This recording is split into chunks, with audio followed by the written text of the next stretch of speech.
galera, esse é mais um programa Visão da Vida, entrando no ar, muito prazer, muito bom ter você por aqui, ter a satisfação de entrar na sua casa. Como você já sabe, toda abertura dos nossos programas rola uma reflexão do dia. A palavra de Deus diz no livro de Hebreus que Ele nos aperfeiçoa para cumprir a vontade dEle. Mas a verdade é que às vezes quando a gente quer pedir um negocinho ou quando a gente quer resolver uma pendencinha, a gente já chega para orar dando várias opções para Deus. Olha, Deus, eu tenho isso para resolver. O que o Senhor acha de eu fazer isso, aquilo ou aquilo outro? Olha, Deus, eu gostaria muito de ter tal coisa. O que o Senhor acha de eu tentar ter essa tal coisa? Se eu fizer isso, isso, aquilo, cheio de estratégia, cheio de caminhos, cheio de dicas para dar para o Senhor. Quando, na verdade, a palavra dele diz que Ele há de nos aperfeiçoar para cumprir o que é a vontade dEle e não a nossa. Só que esse processo de ser aperfeiçoado para cumprir a vontade dEle, às vezes, é dizer não para aquilo que a gente gosta, para aquilo que a gente quer, para aquilo que a gente acha que é certo, para aquilo que a gente acha que é necessário naquele momento. E a gente se pega nesse papel ridículo. Quantas vezes eu já me peguei nesse papel de achar que eu poderia dar opções para Deus, caminhos para Ele escolher qual era o melhor, porque eu já estava convicta de que qualquer um daqueles ali resolveria o problema. Deus quer nos aperfeiçoar, mas para isso é preciso que a gente chegue até Ele de mãos vazias. Senhor, essa é a questão. Como eu vou resolver? Senhor, esse é o meu desejo. O que eu posso fazer? É o desejo do Senhor? A gente precisa aprender a submeter a nossa vontade à vontade de Deus, que é soberano, que vê depois da curva, que quer o melhor para nós e que nos aperfeiçoa para cumprir a vontade dEle. Esse é o objetivo dEle aqui nessa terra, aqui nesse plano enquanto a gente vive, nos usar para que o reino dEle seja estabelecido. E a verdade é que Ele não precisa dos nossos caminhos, Ele não precisa do nosso jeitinho, Ele não precisa das nossas dicas. E a gente que precisa saber o que Ele quer de nós é que precisamos ser aperfeiçoados por Ele e chegar até Ele de mãos vazias, dizendo: Senhor, eis-me aqui, o que é que eu vou arrumar com esse problema que eu me meti nele agora?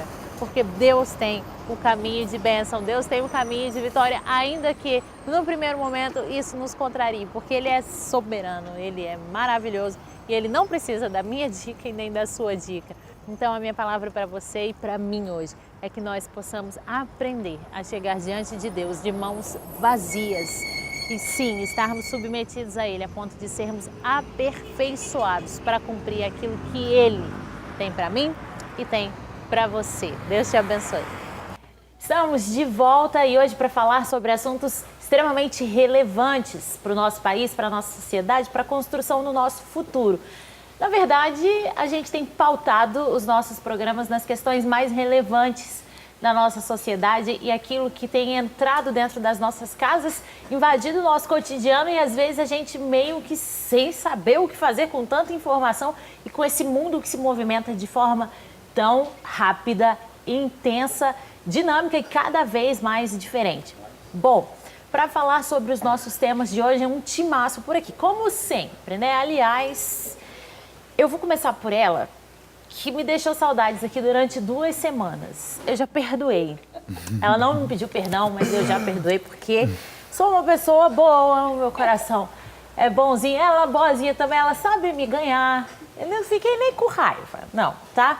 Mas estou felicíssima de te ter de volta aqui, tão assim do meu lado, gostei tanto desse cenário novo, essa montagem que agora você fica aqui tão do meu lado, minha diva maravilhosa, doutora Damares Alves, seja bem-vinda. Obrigada, Carla, é uma alegria estar com você de novo e cada vez que a gente vê, a gente fica mais apaixonada pelo teu talento musical. Ai, então é por isso que eu já perdoei, já vou ficar com raiva dessa criatura, não posso. Doutora Damares, que é uma grande parceira aqui do nosso programa, não só do programa, mas das causas, né, que a gente trata. Aliás, é um nome no Brasil e eu tenho muita satisfação de poder chamá-la de amiga. Bom, o nosso time do Sofá hoje vou apresentar para vocês. Eu tenho aqui com a gente o Dr. Adriano José Lima, ele é psicólogo e ele é especialista em transtorno mental e abuso sexual. Sempre quis conversar com um psicólogo com essa especialidade. Graças a Deus, hoje estou realizando um sonho. Que bom. Muito bom estar aqui com vocês, é uma alegria muito grande. Agradeço pelo convite, né, de estar participando do programa. e de alguma forma cooperar com vocês desse tema que eu acredito que é tão relevante para a família brasileira e para o Brasil como um todo. E aí, com esse sotaque de nordestino, pronto. Sou pernambucano da gema. Olha, quando eu digo que é um sonho, porque eu sou formada em jornalista, mas eu tenho uma dívida comigo, eu ainda vou fazer psicologia. A minha irmã mais nova está cursando psicologia, eu fico lá mexendo nos materiais dela. E a minha terapeuta, ela diz, eu guardo, a gente trocou, que ela diz assim, eu guardo comigo o desejo de que ainda vou estudar jornalismo. Que troca, né? Hoje, interessante, né? Você diz a minha terapeuta, né? Alguns anos atrás as pessoas não tinham essa facilidade de dizer que faziam terapia. Não, se dissesse a terapeuta, né? Ixi, tem problema. Tenho muitos, por isso estou lá sempre que posso. Já melhorei muito, mas não abandono. Nem devo, né, doutor? Com certeza. Muito bom. Tem aqui também hoje no nosso sofá a doutora Noemi Câmara, ela é neuropsicopedagoga. Falei certinho? Sim.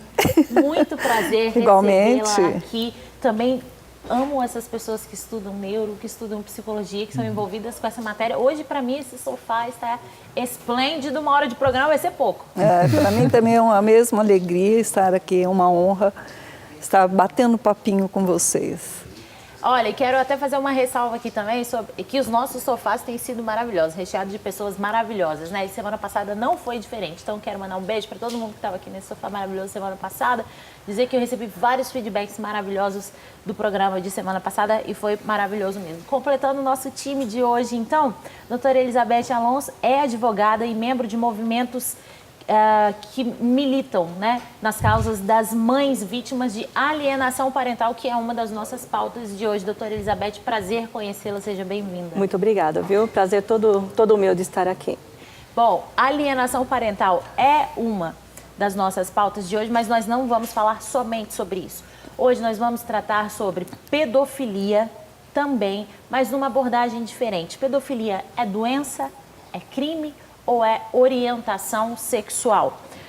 Como consequência da pedofilia, nós vamos falar da questão da alienação parental, porque, infelizmente, essa lei me parece que tem favorecido alguns abusadores.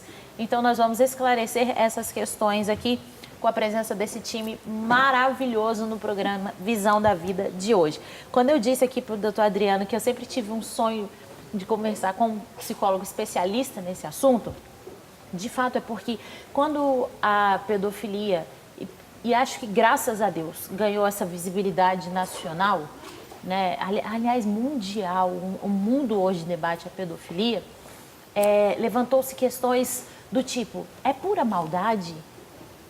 Ou o cara ou a mulher tem de fato desejo sexual por criança? Existe esse desejo e esse desejo é legítimo ou na ciência ele é considerado como doença? Quando a gente fala sobre essa questão da pedofilia, né, a etimologia da palavra, né, traz a ideia dessa relação do adulto, da conotação desse desejo de um adulto por uma criança. Eu já vi vídeos de alguns militantes, né, que dizem que não, o pedófilo ele deseja carinho. Em primazia, essa relação ela é configurada, a conotação dela é desejo sexual. Os demais sentimentos surgem desse desejo. Mas a relação do pedófilo com a criança é um desejo sexual. Eu vi na mídia, né, pulverizando toda a mídia, não é doença, é doença. A gente tem que ter um padrão, né? Quem é que nos direciona para dizer o que é e o que não é, uma patologia? Quando a gente fala em patologia, a gente tem que pensar pelo menos em 3 aspectos. Para que possamos falar se é uma patologia ou não. A recorrência, a manifestação dos sintomas e a intensidade. Abre parênteses, por exemplo, quando a gente fala da patologia da depressão, uma coisa é estar triste, a tristeza ela é inata, é natural e ela é necessária. Agora, uma coisa é viver triste, percebe? Uma vida sendo manifestada em termos de existência, e essa tristeza ela é contínua, aí tudo bem. A intensidade, a recorrência, a manifestação de sintomas, vamos imaginar que aí tem vários sintomas que caracterizam a depressão. Mesmo assim, a gente pode pensar na questão da pedofilia. Como eu disse, a gente tem que ter um viés. Qual é o norte, né? O que é que nos direciona para dizer se aquilo é uma doença ou não? Hoje a gente tem o DSM-5, que é o Manual de Desordens Mentais, né? que que quem construiu isso aí foi a Associação Americana de Psiquiatria, e a gente tem o CID, né? Até então foi lançado agora há pouco, era o CID-10, hoje a gente tem o CID-11, que é o Código Internacional de Doenças, que entende a pedofilia, essa relação do adulto com a criança, como uma doença. Mas a grande pergunta a ser feita, e eu até comentei, não sei com quem foi que eu comentei essa semana, e eu disse, a grande pergunta a ser feita não é se é simplesmente uma doença. A grande pergunta a ser feita é se essa doença, ela tira a responsabilidade do indivíduo. Ela tira o indivíduo da realidade real. A pergunta a ser feita é essa. Por exemplo, o esquizofrênico. O esquizofrênico no seu mais alto grau. Ele tem duas características que são assim, primordiais para a gente caracterizar a esquizofrenia, que é a alucinação, onde ele ouve coisas, ele vê coisas, e é a questão do delírio. É ele viver uma realidade que não é a realidade real. Ele acorda um dia e diz assim, eu sou o príncipe Charles, eu sou o homem rico e ele é extremamente pobre. Ou seja, delírio e alucinação. A pedofilia, ela leva o indivíduo a delirar? A pedofilia, ela leva o indivíduo a alucinar, ou seja, tira ele da realidade? A doença o deixa imune de suas responsabilidades, das suas faculdades mentais? Essa é a pergunta a ser feita e a resposta já vem de imediato. É óbvio que não. É claro que não. Ele é responsável por aquilo pelas ações dele. A doença em si, essa relação deixa eu colocar uma outra coisa que é bem interessante falar também, é que nem todo abusador ele é pedófilo. Isso é bom ver. Nem todo indivíduo que abusa ele pode estar aliciando uma criança por uma questão contextual, por uma questão pontual. Então, o que está acontecendo hoje na mídia é uma questão da normatização de um comportamento, né? E isso tem a ver com a perspectiva ideológica. Por exemplo, quem defende a teoria queer defende pedofilia. E aí já vai uma crítica aqui no programa, não sei nem se pode, mas vou fazer, depois você corta aí. Quem é que vai, já vai uma quem crítica... vai criticar um nordestino raiz aqui Fernando no Candagema. Já vai uma crítica ao Conselho Federal de Psicologia, né? Que de certa forma defende a teoria queer, que etimologicamente é uma palavra inglesa, que quer dizer o estranho, que quer dizer aquele que se coloca no lugar diferente. E hoje uma das maiores propagadoras da teoria queer no Brasil, né, e no mundo é uma mulher chamada Judith Butler. E a teoria queer defende a autonomia sexual infantil, que uma criança de 6, 7 anos, ela pode se relacionar com um adulto. E uma outra coisa que a teoria queer, que está atrelada a essa questão da pedofilia também, que a teoria queer defende, é que a sexualidade ela é fluida. Olha que loucura. O que é que sexualidade? A fluicidade da sexualidade. Olha que loucura. É que o indivíduo diz assim, hoje eu sou homossexual. Não. Amanhã eu sou bi. Não. Amanhã eu sou adepto do poliamor. Não. Amanhã eu sou adepto da zoofilia, ou seja, eu desejo me relacionar com animais. Então você percebe que a grande questão da mídia hoje, o grande discurso midiático, não é de entender se é doença ou não. A grande questão não é essa. A grande questão é uma normatização de comportamento. É uma implementação midiática dessa sexualização desde a infância até a fase adulta. Então, eu acho, né, eu tenho tantas outras coisas para falar, mas tem muita gente para falar aqui, mas eu queria concluir com essa fala, que a grande pergunta a ser feita não é simplesmente se é doença, que é doença, isso já é fato. E quem nos diz isso é o manual, o DSM-5 e o CID-11 agora, antes CID-10, agora a nova versão CID-11. A grande pergunta a ser feita é se essa doença, ela deixa o indivíduo, ela tira a responsabilidade do indivíduo, ela tira a capacidade de autonomia, ela tira a capacidade de raciocínio. É possível que um indivíduo que tenha desejo sexual por crianças não realize seus desejos? Sim. Pode, sim. Ciente das suas responsabilidades? Pode, sim. Os limites sociais, né? A sociedade ela estabelece limite, o Estado estabelece limite. Por exemplo, se a gente for pensar na pedofilia nos Estados Unidos, né? As leis lá são muito rígidas em relação aos pedófilos.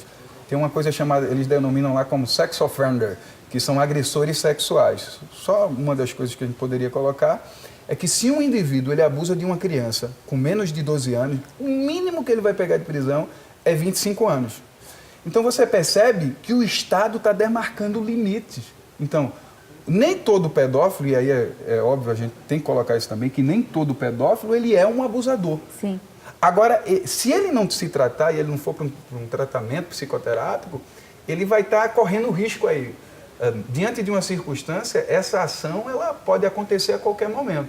Mas é fato que o Estado pode demarcar limite, o contexto social ao qual ele está inserido pode demarcar limite, as suas responsabilidades, o status que ele ocupa na sociedade pode demarcar limite, tantas outras coisas, mas nem todo pedófilo é um abusador. Exato. Ok, há umas 3, 4 semanas atrás, salvo não me engano, nós falávamos sobre, nós duas, sobre um seminário que estava acontecendo nos Estados Unidos, onde havia não sei se bem um seminário ou um congresso, onde eles estavam discutindo formas de legalizar, né, e de fazer ser normal a pedofilia. Existe um movimento mundial para normatizar, para que seja liberado, inclusive um movimento nacional. Nós temos que entender que no Brasil nós já temos segmentos trabalhando fortemente, Carla, para poder liberar o sexo com criança. E pasmem, pais, quem estiver nos assistindo, nós já temos até um projeto de lei no Senado, que a interpretação desse projeto de lei é para legalizar a pedofilia. Que projeto de lei é esse? Pode baixar da internet e pode ler. PLS 236/2012. PLS 236/2012. Está lá no site do Senado. É a reforma do Código Penal. A reforma do Código Penal foi um grupo de juristas que escreveu o anteprojeto, que andaram pelo Brasil discutindo em audiências públicas propostas para mudar o Código Penal, que é de 1940. Tem que atualizar? Tem. Nesses debates, eles chegaram à conclusão, doutor, que nós temos que diminuir a idade do consentimento sexual no Brasil. Hoje, a idade do consentimento, nós temos uma advogada aqui, sabe, quem tem relação sexual com uma criança de menos de 14 anos responde por estupro de vulneráveis. Aí esse grupo de juristas chegou à conclusão que 14 anos é muito, que nós temos que diminuir para 12 anos. Tiveram a coragem de apresentar no Senado Federal uma proposta para liberar o sexo com 12 anos no Brasil.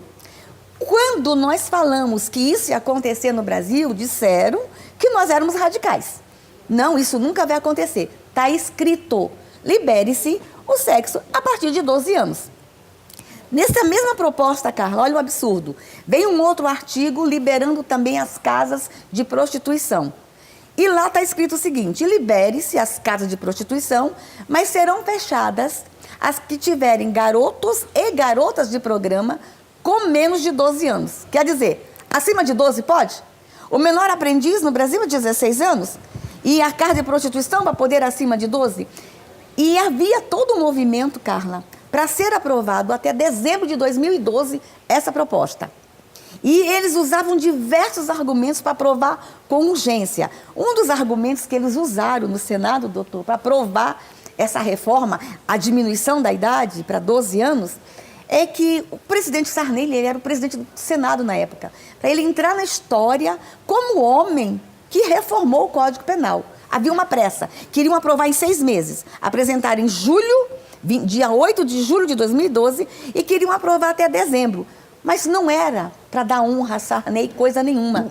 Sabe qual era o objetivo? 2013 nós teríamos no Brasil a Copa das Confederações.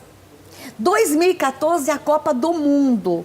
2016 as Olimpíadas. Então vamos liberar o sexo para 12 anos para os turistas do mundo todo, em nome do turismo esportivo, virem pegar crianças legalmente. Porque ilegalmente já pegam.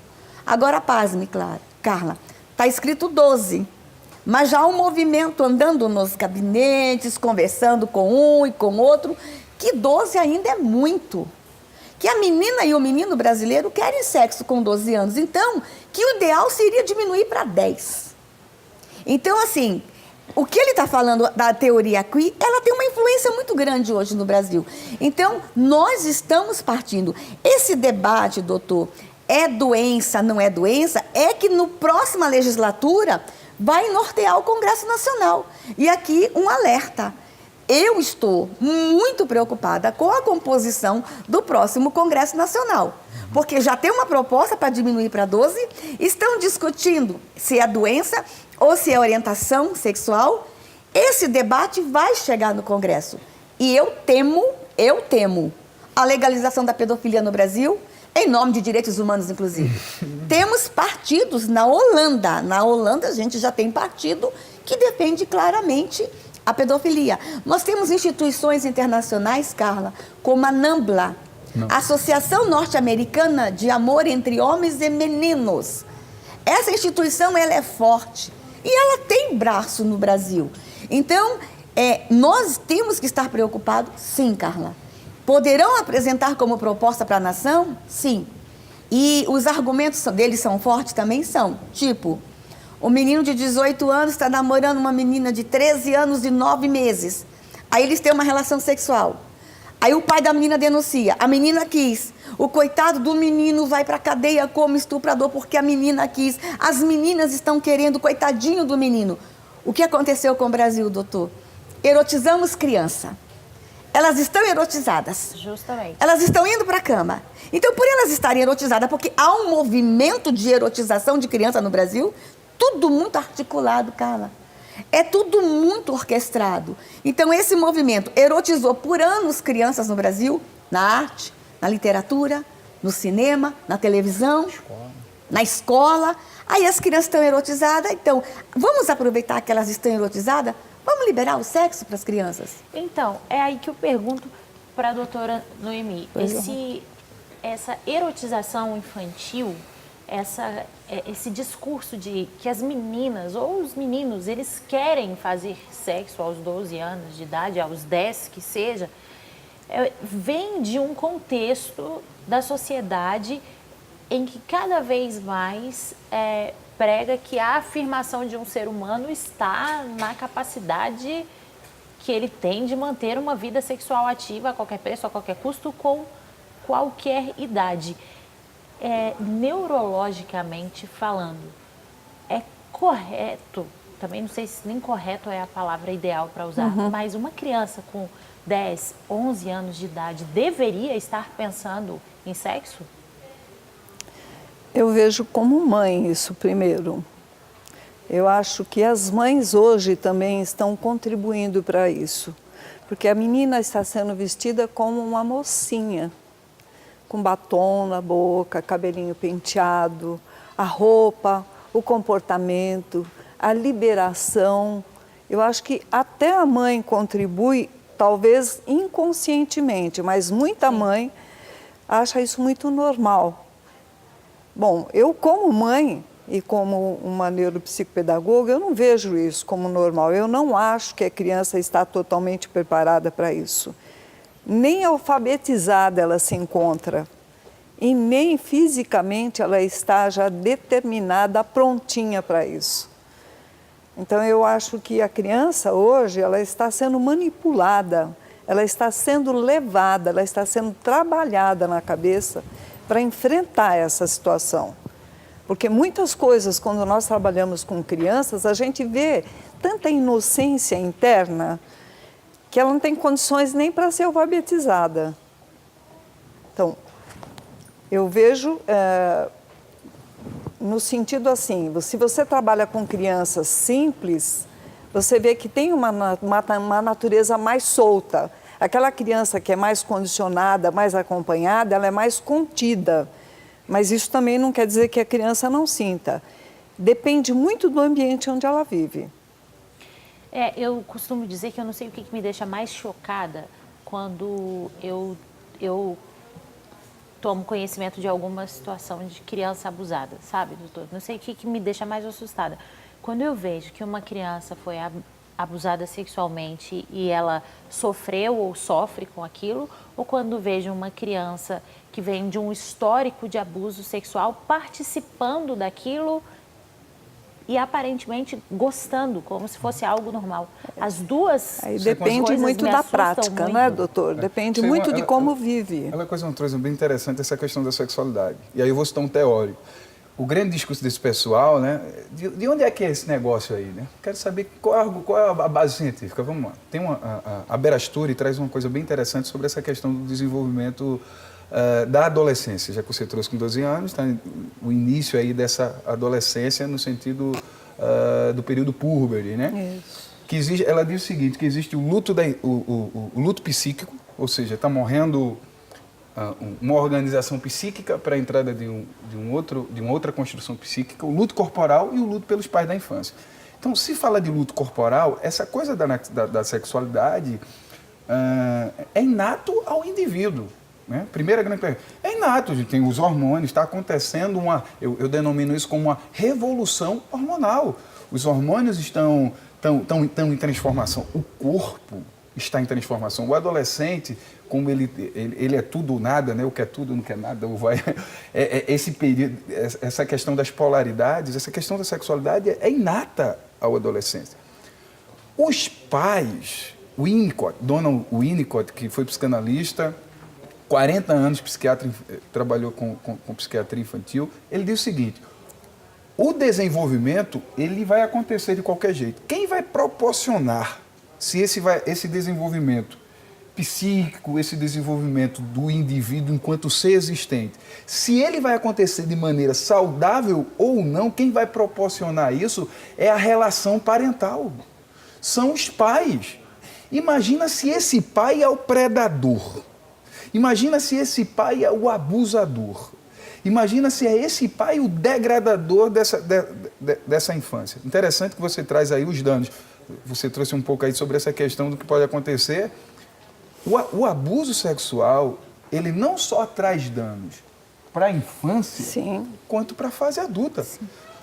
Transtorno de ansiedade, toque, transtorno obsessivo compulsivo, sim, síndrome do pânico, depressão, agressividade, a criança ela começa a ficar erotizada, uma angústia profunda, introspecção, a criança começa a se isolar, rendimento escolar baixo, sim, ou seja, é um conjunto de coisas. Um abuso sexual, ele arruína, ele degrada. Eu falo isso com muita indignação, porque os danos são profundos. Por exemplo, tem casos de mulher na fase adulta que ela só gostava de ter relação sexual com o marido de maneira agressiva. Por quê? Todas as vezes que o marido tocava nela de maneira suave, ela era remetida à experiência com o pai. Sabe o que o pai fazia? Durante a noite, ele a tocava de maneira suave. Ele tocava nas partes íntimas dela. E todas as vezes que ela tinha relação com o esposo e o esposo dela tocava de maneira suave, ela era remetida à experiência com o pai. Eu estou falando de um caso. Então, o que está se pensando, olha que loucura, olha que esquizofrenia social. Estamos ficando fora da realidade, olha que loucura. É verdade. Estamos pensando no abusador. Sim.